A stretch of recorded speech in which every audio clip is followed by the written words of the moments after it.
How do you justify the non-productive days? I struggle a lot. I so relate. I wish I could be like, no, it sucks, don't waste your money, but no, it's pretty good. Like, it's kind of worth the money. At this time in my relationship, and like people are gonna get mad about this, I literally don't know what to do. Like I need to not get worked up, but you guys know I normally like to like make a coffee, make a matcha, make a tea, make some kind of drink that we can like feel like we're sipping on together when I make these chatty Q&As, but I just had an energy drink and I have not had enough water today. So we're skipping the fancy intro, we're drinking water, and let's chat. Welcome back to my channel, everyone. I am so happy that you are here and I'm so excited to be filming this Q&A. This is going to be part 2 of the Q&A that I uploaded just a few weeks ago. I try and do these every month, but last month I got so many questions, like more questions than I've ever gotten for a Q&A. I don't even know if we're gonna be able to get through all of these today. So maybe we're gonna need a part 3 and then we'll go back to like monthly Q&As. As always, my goal is just to give you a cozy, friendly, heart-to-heart Q&A. I'm just gonna be super honest, unfiltered with my answers. My goal is that these videos just feel like a comforting FaceTime chat with your bestie, because that's just, I don't know, I realize like it's weird for me to say that because I'm like talking to myself, but I actually see myself talking to you guys, and that's how it feels for me. So I hope that feeling comes across. Like I said, we have so many questions, so I think we should just get right into it. I screenshotted them all and I haven't really thought about my answers, so you guys are gonna get my like off the cuff reaction. Maggie is right here next to me. She like went stiff as a board and just fell back. Okay, stay right there. This is perfect. Oh my God, I need to take a video of this. This is what I'm currently looking at. She's just in my lap. This is perfect.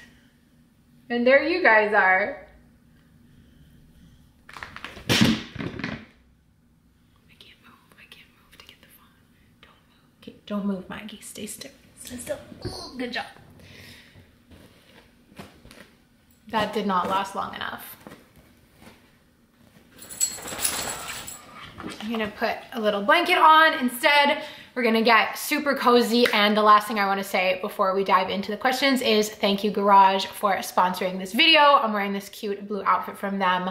More on that in a little bit. All right, I'm just gonna like blindly swipe through to just get a starting point. Okay, actually wait, we're gonna start with an easy question. This one is from Nerd Garden. She said, how are you feeling? I feel like that's just an easy one to answer. Will set the tone of this video. I'm feeling a real mix of emotion these days. Overall, I'm feeling overwhelmingly positive. I'm just really, really happy and content with where I'm at in life.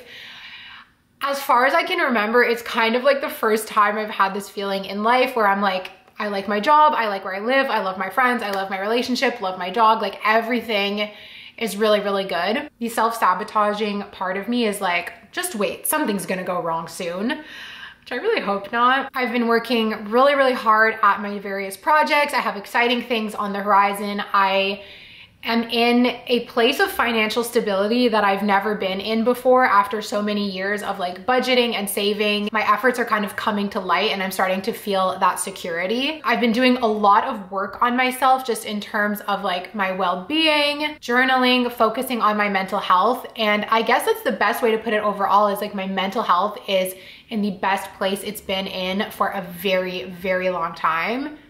I'm so grateful for that. I'm so grateful to be in this position right now of just overall feeling good. That being said, it doesn't mean that every day is like rainbows. I had a pretty emotional day yesterday, just like thinking of some work stuff, and like I get very stressed out sometimes by thoughts of the future. If you guys watched my getting back into a routine vlog, you saw that my grandmother recently passed away. So that's obviously been very emotional. I probably get a teary moment about once a day thinking about that. It's only been a few weeks. But I think that even with juggling the ups and downs of life, the fact that I've been like putting in the work and that like my mental health is in the best space that it's been in a while, it just means I'm better equipped to kind of handle the ups and downs of life. So overall, I'm feeling pretty good. Okay, in this Q&A, when I was screenshotting everything, I got a lot of questions about like where do I see myself living, questions about Montreal, questions about Ottawa. So let's go into a little segment about that.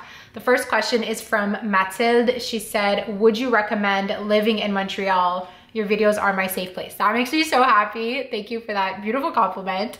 Would I recommend living in Montreal? Yes, definitely. I think it's a great place to live. No matter your life stage, whether you're a student, whether you're a young professional, if you're older with a family, if you're older with no family, I really think Montreal is a great place to live. Something that I love about Montreal is that every neighborhood is like a little city unto itself. And I've spoken about this before, but people in the different neighborhoods have different ways of dressing, different ways of speaking. Some neighborhoods are more Anglophone, some are more Francophone. All the different cultures that make up Montreal. There are 4 universities in this city, which make it a really student-friendly and young person-friendly place to be. I think if you were comparing it to like a Toronto, it's definitely less young professional. Montreal is a lot more of an artsy city. I just find there's like a bit more culture in Montreal. Obviously, moving here depends on everyone's specific kind of circumstances, but I feel like no matter your circumstance, like, yes, it could be a great place to live. It's also, I think, one of the most affordable big cities within Canada to live in. Taxes are higher, but your housing costs and your cost of living are a little bit lower. So that also make it a really friendly place to be. This next question made me laugh so much. It's from Jess. She said, hi Zoe, me and my boyfriend are in a long distance relationship between Ottawa and Montreal. Deciding where to move, what would you do? So I can't really, like, I would need more context than this to be able to properly give you advice. But here are the things that I would think about. I would first need to know what stage of life are you in? Are you in your going out, restaurants, nightlife, out and about in the city? Are you in that era of your life? Or are you in your settled down, homebody, cozy kind of era? If you're in your going out era, 100% Montreal, I'm sorry, but the going out in Ottawa is not it. I've had some fun nights out in Ottawa. There's definitely some great restaurants, but it doesn't compare. It doesn't compare to Montreal. What I love about Ottawa is it's like a big-ish city. It has everything that a big city would have. However, it feels like a small town. It has that cozy, safe, clean feeling, and that I really do like about Ottawa. I can't believe I'm saying this, but at this stage in my life, I could actually see myself moving back to Ottawa. I don't go out as much as I used to. I actually, in fact, barely go out at all. I love the nature in Ottawa. I love that it's easy to get around. Once again, it feels very safe. The other thing I think is, and like I'm just coming at this with like my biases and with the stage of life that I'm currently in, I'm starting to think about the future, and I'm thinking about my future family, and I'm thinking about buying a house one day. And Montreal is such a big city that it actually makes it quite difficult, at least from my perspective, to have like a house. Like if you want a house with like a basement and maybe an upper level floor, you've got to go to the suburbs. I mean, okay, depending on your income, of course, but probably the same is true in Ottawa. Ottawa housing is very expensive. The difference is that the suburbs of Ottawa are closer to downtown than some of the suburbs of Montreal. Like in Montreal, I see myself, like if I want a house, I see myself needing to move far out of the city to get to a nice suburb that is not just cookie cutter houses. And that takes me farther away from the city compared to Ottawa. I feel like you can get that vibe still closer to the city. Does that make sense what I'm saying? Basically, if I had to summarize, Montreal is more fun, Ottawa is more familial and cozy. So for what you guys should do, I would definitely need more information. I'd also like to know who's who. Like, is your boyfriend in Montreal and you're in Ottawa, or vice versa? When you're visiting each other, like where do you have the most fun and where do you feel the most at home? If you love outdoor sports like skiing and stuff though, Montreal might be better because the skiing in Ottawa is not great.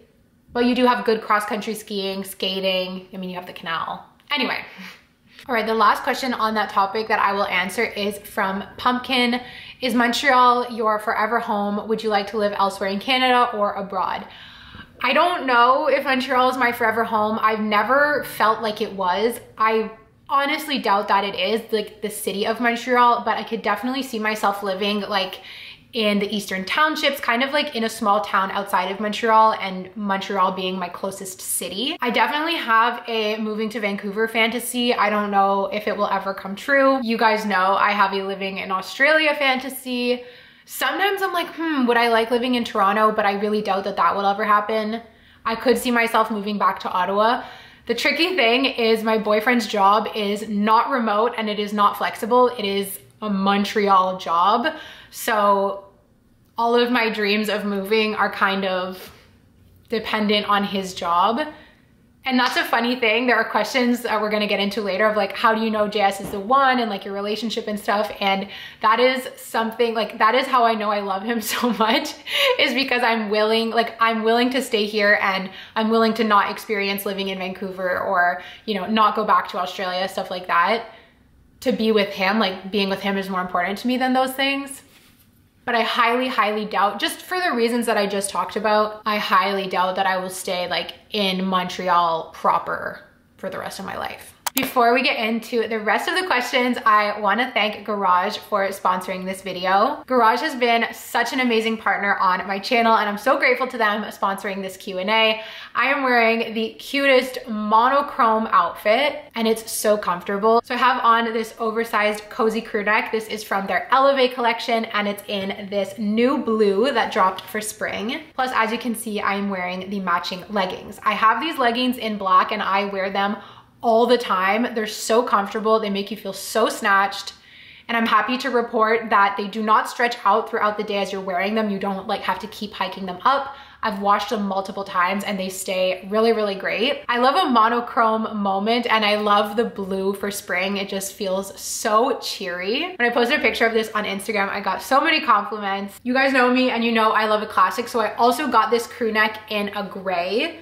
This is just a perfect gray crew neck. It comes a little bit oversized, so I got a small medium for the perfect fit. I love how it looks with these blue leggings, and I've also been pairing them in a gray monochrome moment with these wide leg Elevate sweatpants. The last thing I have on is this cute blue micro cami.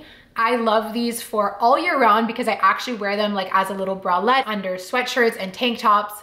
But in the summer, they can be like a full-on tank top with a high-waisted legging like I have right now. I also plan on styling these with some blue striped pants. You guys know these pants that are everywhere. I'm currently like on a waiting list for some at Garage because they're currently sold out. I will put a picture on the screen of what they look like. They are so cute. I've been looking everywhere for pants like this, and they go up so high in price. But of course, the Garage ones are perfect and so affordable. They also come in a shorts version. So as soon as they are back in stock, I plan on getting my hands on them, but they might be back in stock by the time you guys are seeing this video, so I will link them down below. Every single season, Garage has the best pieces at the best price, and their spring collection is on fire, you guys. I'm showing you like a tiny fraction of the collection. I just wanted to keep it basic and comfy for this month, so I focused on the leggings and the crew necks, but there is so much good stuff online. If you have any trips coming up, they have like a vacay capsule. It is perfection, and you guys know I love them because the quality is amazing, the fits are amazing and consistent. For this haul, I only picked a couple of items, but you guys can see on the screen that their new spring collection is just to die for. I'm extra obsessed with all of the athleisure and Pilates princess looks, plus they have some amazing dresses. I have my eye on this maxi dress that I would style with some cowboy boots. And the price is right. So I will link everything down below. Thank you so much to Garage for sponsoring this Q&A and for being just an overall amazing on my channel. It really means the world to me. And I also want to thank you guys because every time I work with Garage, you guys are so supportive. And as always, whenever you use my links, whether it's for shopping or for window shopping, it really supports my channel. So thank you so much. Let's get back into these questions. Let's get into some love questions because I got a lot of relationship questions and I love talking about love, so I'm happy to answer these. The first question is from Lois. She said, how did you know that you were in love with JS? So such a sweet question. So for anyone who's new, JS and I went to university together. I don't think we had any classes together, but we had a lot of mutual friends and we were in the same extracurricular program. So he was always just like kind of there in the background, and then I was there in the background, and like we had different relationships going on. We had different friend groups. We had one really solid friend in common who like we're both still friends with to this day. Shout out Sophie. So while we were in school and even after we graduated, Sophie would invite me for nights out, and JS was one of her best friends, so he would always be there. I always thought he was cute, but I never like necessarily saw myself with him. Then we both ended up working at the Big Four together, and that's where my crush like further started to develop. I remember I would get like so nervous when I would see him in the office. I always just thought he was so cute, but I never knew how he would be like in a relationship. I think a lot of people think JS is kind of mean when they first meet him because he just has this like serious face. So I was like worried that he wouldn't be this like sweet, loving guy that I personally like in a relationship. Anyways, time went on and we were always just kind of like seeing each other, always in the same sphere. We both left that company, but we would still see each other thanks to Sophie. I guess just over time, like the crushes kind of developed. And then one night we ended up just like talking all night, and that makes it sound like, okay, everything was very PG and had a nice timeline.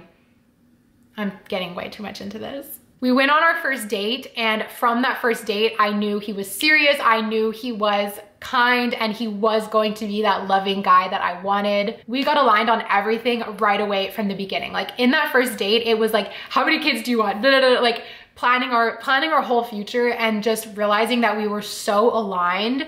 It was like he'd just been there in the background this whole time. I think like the next day after our first date, he was going away for 2 or 3 weeks on like a summer travel.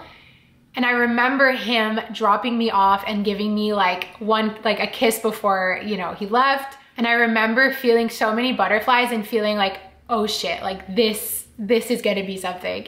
And it always makes me laugh because I think of that Dua Lipa song, like one kiss is all it takes. Like I think that was the moment of like me starting to fall in love with him. And it was pretty shortly after that that I like knew I was in love. Question from Sarah, what values do you and JS prioritize in your relationship? I think respect is a really big one.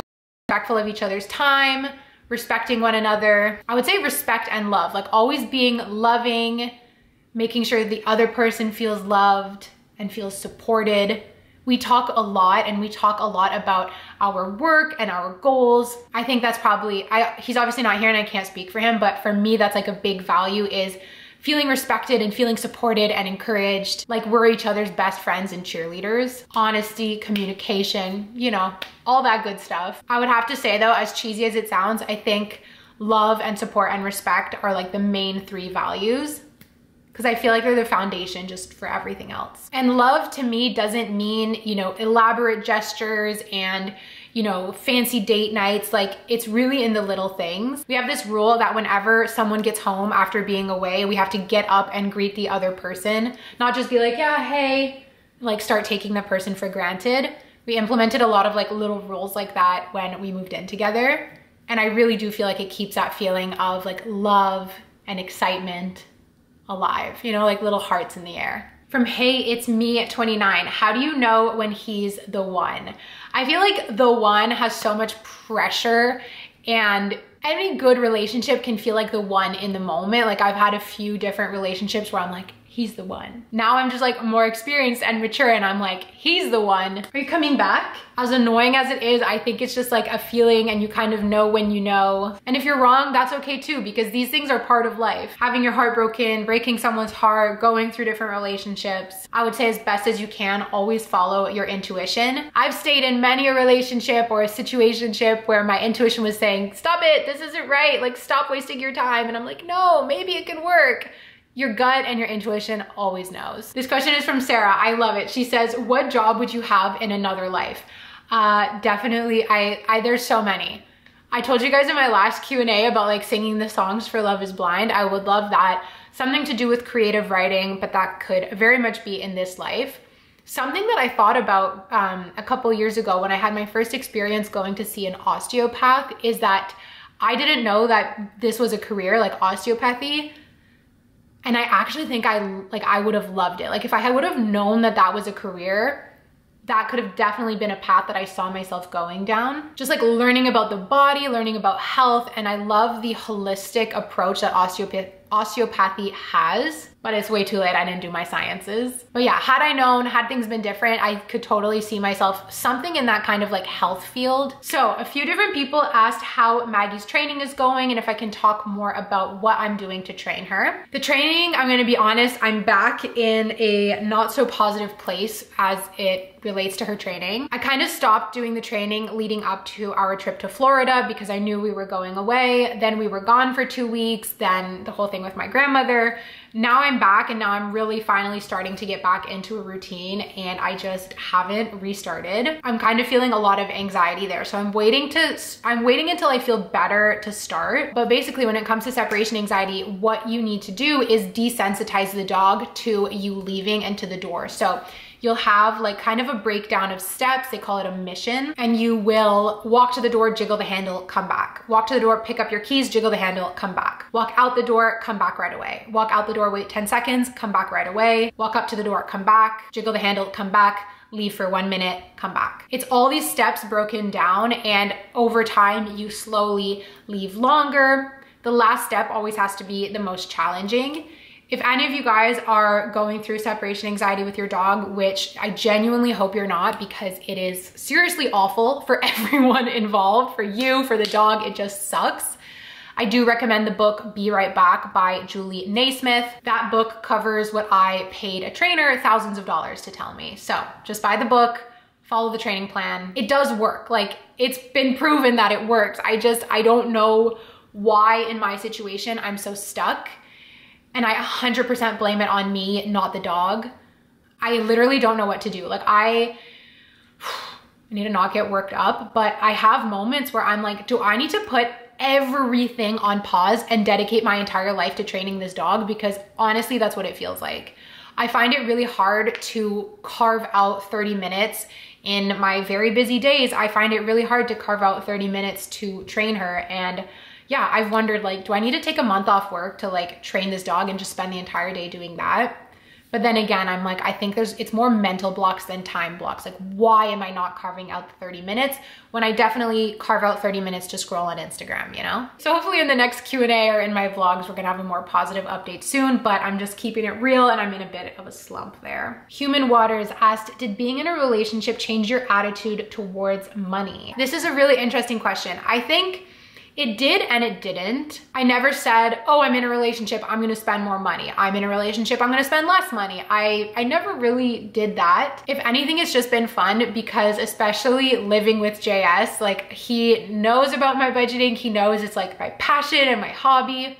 So I get to talk to him about it all the time. So it's like I have this like, even though he doesn't do the same methods as me, he's very, very supportive of like my cash envelopes and that kind of thing. So that's been really nice. We don't split finances. We don't pool our finances, anything like that. So at this time in my relationship, and like people are gonna get mad about this, I still feel like all of my finances are my own and I'm working towards a personal future and a together future. But I'm not thinking like, oh, he's gonna like cover my retirement, or he's gonna, you know, he's the man, so he's gonna take on all this stuff and these expenses. Like, it did not change my mindset in that way at all. I don't have stay-at-home girlfriend or trad wife aspirations. I very much want to make my own money and then make a beautiful life together. That's kind of how I look at things. Another budgeting question from Sage. What do you do if you go over budget in a category? Where does that extra money come from? So sometimes with the cash envelopes, the money will come, let's say I go over in dining out, I can maybe take the money from my groceries, or I can even take the money from like my home category. That's one way of balancing out. But the other way is if I go over on my credit card, that money I guess would just kind of come from my checking account, because the monthly, I don't do a zero-based budget. I don't make my cash budget to the dollar amount of what I'm going to get paid so that there's $0 in my checking account. I know that works for a lot of people. For me, it just doesn't make sense because I don't have fixed paychecks. If I were ever to start giving myself a salary and giving myself like fixed paychecks per month, that could be something that I would do. But right now, I always have money left over in my checking account or in my short-term savings. So if I do go over in a category, that's where the money comes from. Salash333, I'm trying a low spend. What are some guidelines to help get me through this? Remember your why. Remember why you're doing this. If you're just doing it for fun or like for like a social media challenge, maybe then it's gonna be less, you know, tempting to stay strong. I know for myself, if I was making a no spend video and I was just doing it for YouTube, I would be so tempted to to like spend on the side and just never tell you guys about it. But every time I do a no spend challenge, it's because it's at a time in my life where I genuinely need it. Therefore, I remember my why and I'm like, no, I'm doing this to stay on budget. I'm doing this to start filling up my funds. I'm doing this to, you know, make a dent and start saving for my retirement. Having that deeper why, I think, is going to be your reminder when you're like, oh, I really want this croissant, or I really want this, you know, new pair of shoes. I really want to go on this trip with my friends, but I know I shouldn't. I don't really have the money right now. Or I said I'm doing a low spend. Having a good, strong why, I think, is the best armor in these cases. Lovely in heels, how are you liking or not liking your Hatch alarm clock? I hate to say it, you guys, but I love my Hatch. It is so good. It looks beautiful on the bedside. It really, really wakes me up nicely, and I love falling to sleep. I love falling asleep with the red light and the rain sounds. It's definitely very expensive, but I plan on having it for a long time. So I kind of see it as an investment in my sleep. It's so nice not waking up and having to touch my phone to turn off my alarm. It sucks that it can feel like the only options are like phone or this $200 alarm clock. I know there are dupes out there, but I've heard really mixed reviews about the dupes. I would honestly recommend saving up and purchasing the Hatch. I can't think of anyone who has it and doesn't like it. And unfortunately, I'm one of them. Like, I wish I could be like, no, it sucks, don't waste your money. But no, it's pretty good. Like, it's kind of worth the money. This is just a light question from Emmy. She said, what are your top 3 favorite movies? Love your channel, thank you. Okay, top 3 really, really quick. Angus Thongs and Perfect Snogging, British teen movie, love it. Cliche, but Mean Girls. I love Mean Girls. Oh my gosh, okay, 3rd one. I'm tempted to say Devil Wears Prada because I just watched it. No, what am I saying? School of Rock. School of Rock and Angus Thongs are like my top 2 movies. So good. Anyway, those are my 3. From Emma Jill, I'm moving out on my own for the first time in the spring. Any tips for the silence, etc.? First of all, congratulations on moving out. That is so exciting, and it's a time where you're gonna learn so much about yourself. You're gonna grow so much. It's so fun living alone, so I'm really excited for you. I made a video all about my experience living alone and my tips for like safety and dealing with the silence.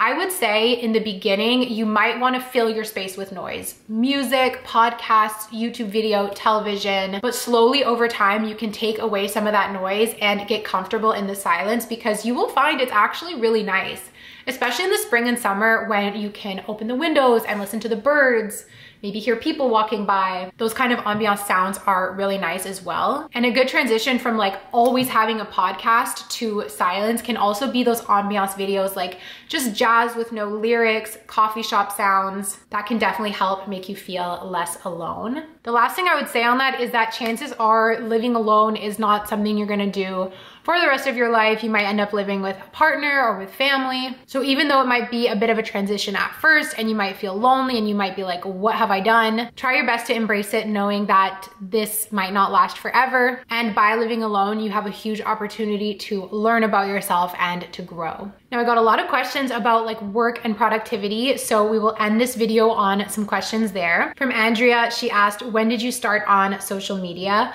I started my YouTube channel when I think I filmed my first video. I remember filming it. I think I was 12 or 13. I had gone to the US with my family because my brother had a soccer tournament in Burlington, and we went to like this American mall, and this was before Canada had Hollister or Abercrombie. And I had been watching YouTube for a long time. I started watching YouTube when I think I was in grade 7, so 12, and I wanted to start wearing makeup. So I looked up like makeup for teen girls, and that's how I found like Juicy Star 07 and just those like girly YouTubers. This was also at a time in my life where I felt very lonely. I felt very down. I didn't feel like I had a lot of friends. And so these YouTubers became my friends, and I felt like I wanted to be like them. And I also wanted to make YouTube videos. So I had like a little Canon point and shoot camera. It was pink. And I remember pushing the furniture aside in my room after I had gone on that trip to the US and filming like my first ever haul, uploading it on YouTube. From there, I would post time to time like outfit videos, hair videos. When I was 17, I think when I was like 16 or 17, and I had been working for a little while. I had a job at an ice cream store and then at a grocery store, like just part-time work as a teenager. I remember making a video about like how to get a job as a teenager. I've always been this girl. Then I got really scared, especially in 12th grade. I remember deleting all of those videos because I was so scared that the mean girls from my high school would find my videos and make fun of me. I tried restarting in university, but once again, I was too scared that people would find it and make fun of me. I deeply regret that. I wish that I had kept going, but then again, like we're all on the path that we're meant to be on. But yeah, that's how I got started. New Year's 2019, I was like, that's it. I'm starting my YouTube channel. I've always wanted to do this, no more excuses. So I bought a Sony vlog camera, just started filming outfit videos. Then I went on study abroad. I was filming videos there. When I came home, I started my like corporate girl diaries, and in COVID is when I really started taking it seriously. So the past 4 years is when I've been trying my best to upload 1, 2, or 3 times a week. And here we are. From Ross Hazel, do you think you will ever get tired of posting on YouTube? Do you ever run out of YouTube ideas? No and no. For those of you who have something that you just inexplicably love doing, you probably can relate to the feeling of like, you never want to stop. You never even want to take a break. Like I've been thinking how I think I'm going to need a break soon. And I'm like, okay, I think just a week, like a week. And if it was like I remember from my corporate jobs, I wanted like a month off. I wanted, 2 weeks off. Like a week was not even enough. And then when it comes to YouTube, I'm like, I think a week is the most I can do because I would miss filming. I would miss interacting with you guys. I can't imagine ever getting tired of posting. And that's such an amazing feeling because there aren't many things in my life where I'm like, yeah, I can't imagine myself ever getting tired of this. Like I can imagine myself getting tired of copywriting, and I can even imagine myself getting tired of budgeting one day. But this is something that I really can't imagine myself getting tired of. I never really run out of ideas because I feel like my channel is about so many different things, whether it's just my vlogs, that's just life. So there's not really like an idea needed. Sometimes I run out of ideas for money videos and then I'm more into the Sunday chats.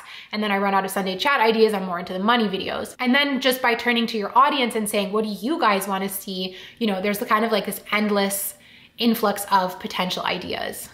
So it's really, really cool because I love that the opportunities are endless, and I love that we're growing together. Even if we're not the same age, the years pass and we grow and evolve and learn together, and that is so cool. It's something that I can see myself doing through various life stages. And it's hard to picture myself being like an old woman, like vlogging, like when I'm 80, maybe by then I'll be tired. But I definitely see myself doing this for a long, long time. And I hope that, us and our community, we can keep growing and evolving together. From Kate, she said, you mentioned before that when you have a deadline or incomplete work, you hold it and feel it in your body. I'm the same way as an anxious girly. How do you combat that feeling of heaviness looming over you? What helps you? This is so real. I personally feel it in my shoulders, like literally as if something is like sitting on my shoulders. Most of the time, I feel like the best way to combat that would be to go get a massage, go get acupuncture, but I am not in a place where I can afford to go do that weekly right now. Or at least that I want to put that in my budget because it's so expensive. But I think a physical release can be really, really helpful. So running, working out. I know for me, when I'm anxious, the last thing I want to do is go for a walk or go for a run or go to the gym. Because I'm like, no, I'm anxious. I must sit at my desk and get this done. But then in that anxiety, I just end up sitting at my desk and scrolling or procrastinating. So if you can peel yourself away from your desk, get yourself to go outside, I promise you, you will feel better. Other things that really help are like a warm bath, a hot shower, something physical to like shake you so that you're able to go get that thing done feeling less anxious. This person's username is so cute. Devil Evil Cat. How do you justify the non-productive days? I struggle a lot. I so relate. Sometimes I feel so bad about myself if I'm not quote unquote productive. This is something about our like society that I hate so much. Like, why is this so ingrained in us? What is with us that we have such a hard time just relaxing? And I wish I had more tips for you guys. I genuinely think, I was thinking about this today because this is something I've been struggling with a lot. Feeling tired, feeling like I need to take a break, but no, I can't take a nap. Like if I'm tired, I cannot take a nap because as soon as I close my eyes, my to-do list starts running and I'm like, you're lazy, you're lazy, you're lazy, get up, get back to work. It's very rare that I even rest on the weekends. I'm always go, go, go because I'm just like so high strung like that. And I feel this need to always be cleaning, always be productive. So anyways, I was thinking about that and I genuinely think I need to take this to therapy. I definitely think I need to like break this down and figure out where this comes from, because I don't want to continue living my life this way. Like, it really sucks feeling so hard on yourself and feeling so ashamed when you're not productive, when at the end of the day, it's like, who cares? Like at the end of your life, and like, this is kind of grim, but at the end of your life, people are not going to be like, you were so productive. Good for you. I don't know, but maybe the key is to force yourself to have non-productive days and kind of realize like, oh, I'm fine. I wasn't productive today and I'm fine. And try and cut the negative self-talk. Like if you're like beating yourself up that you weren't productive, it's like, cut it out, cut it out. Maybe starting with a weekend, like forcing yourself to have an unproductive, lazy weekend. Just an idea, but this is definitely something I need to work on as well. From Darlene, as a freelancer, how do you manage your daily schedule? I use my Gentle Productivity Planner, which are gonna be coming back soon, you guys. I'm so excited. Gentle Productivity Planner is coming back soon and we're bringing a new color.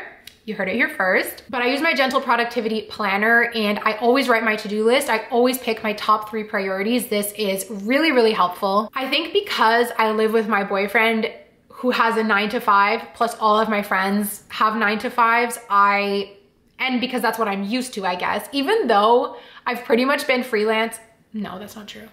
Scratch that. I was about to say I've been freelance for as long as I've been corporate, but no, I've been corporate much longer. I still kind of follow a 9-to-5 schedule, I think because it's so ingrained in me, but also because if I want to spend time with the people that I care about, they're available, you know, after 5 p.m. and on weekends.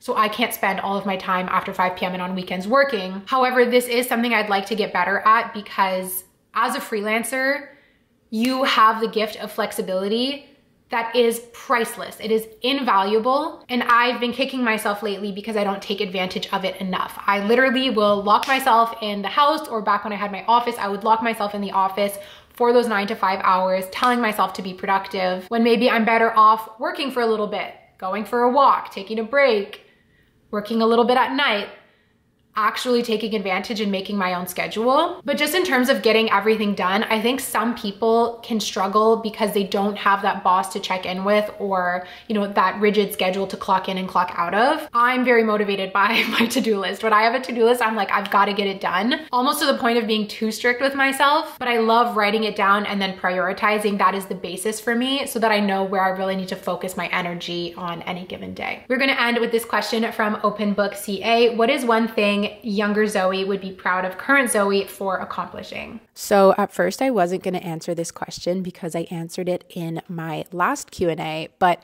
during editing, when I'm looking back at those old YouTube videos of me, it's actually older me who feels so proud of younger me for starting and making those videos.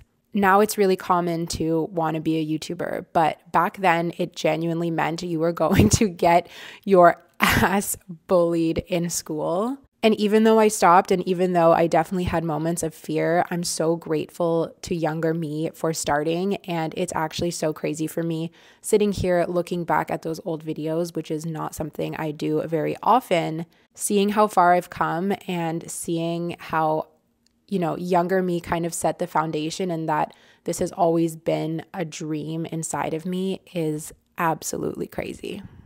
Okay, we're gonna just go roulette for the last question. From Books Are Fun 2021, does increasing your income subtly lead to lifestyle inflation or relief after a layoff? That is up to you, my friend. That is up to you.